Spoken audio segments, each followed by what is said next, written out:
Alright guys, got a quick Madden 13 video. Going to play it for you at speed. We'll ask you to take a second to hit the like button for me. Also subscribe to my channel if you haven't already.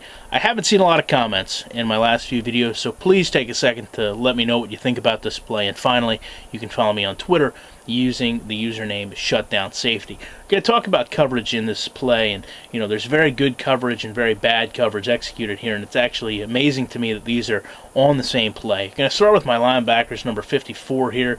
David is in charge of Ahmad Bradshaw, and I love the fact that as soon as the play action is over, you can see David runs down and tries to generate pressure on the quarterback, even though he's rather quickly blocked by Bradshaw. It's still the basic football principle that once your opponent is not going to be in the play, most likely, you do something to try to impact it. Conversely, we go back, we'll take a look here at number 59. And you can see here, he actually makes a pretty nice, seamless gesture to Quincy Black to cover the flat. You can see here his arm is extended, and also he does a pretty decent job of covering Martellus Bennett in the process. Let's take a look at how Quincy Black reacts to that point, where he goes out and kind of alters immediately his coverage to cut down inside on Hynoski. Those are pretty much fundamental football coverages, and I like to see that in a game. You don't see that a lot in Madden's past, so to see it now, it's something you have to bring up and really be glad is there. However, when we come over here, we take a look at Victor Cruz, one of the best receivers in the game. I'm just going to play this up to the catch at speed, and then we're going to go back and try to figure out what these two defenders are doing, because as much as we saw fundamentally solid, we're about to see basically some of the worst defense in terms of coverage you could ever see. So we start out here with Biggers, and he's going to keep Cruz in front of him, and that's fine.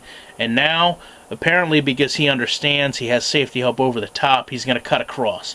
And I just want to say, right now, this is pretty much textbook for covering a receiver. You've got a player inside to defend a pass, and you've got a player on the outside to defend the receiver. It's exactly what you want to see.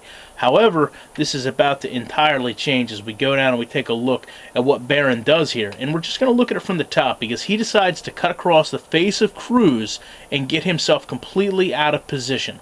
So now we have a situation where both defenders have ran in front of the receiver and literally left him in a position on the 35-yard line where there is no one behind him that can protect the field. He is essentially an open receiver for a touchdown at this point. And it's the movement that Barron makes that I find so astonishing, as he literally starts to gallop in the field for 2 to 3 yards before the pass gets thrown, and then he reacts. But at this point, he's pretty much taken himself completely out of position just by computer reactions. And now, of course, any type of reaction is going to be well late, and really not have him in any position to even pursue Cruz down the field.